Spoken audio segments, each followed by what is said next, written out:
ำลังคิดลงมาทันตากระดงมีวาง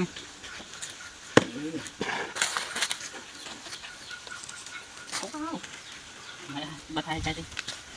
จะจุดจบเลยตอนนั้นโอ้ยนี่เราเป็นทีแมวมาจากเลย ก็จะเป็นทีไหมแล้วต้องหัวปุ่งก็จะเป็นทีไหมพอมันอ่อนไปเลยเป็นแผลหัวอีกก็เป็นนี้ยังอยากเป็นทีแมวกันนี่พอดีกว่านี่แล้วอันนี้ก็น่าจะกลัวบริษัทนี้ครับอะไรเนี่ยได้ได้หัวนี่ก้อนหินวะนะนั่นนี่ก้อนหิน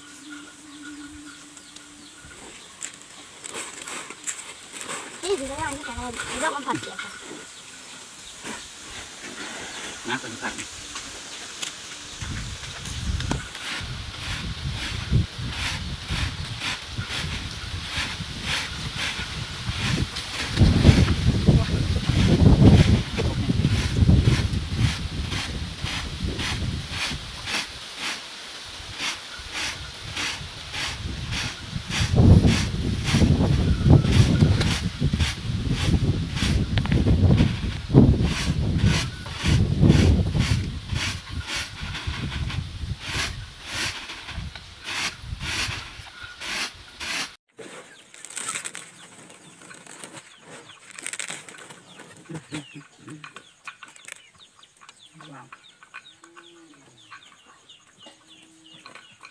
สองคน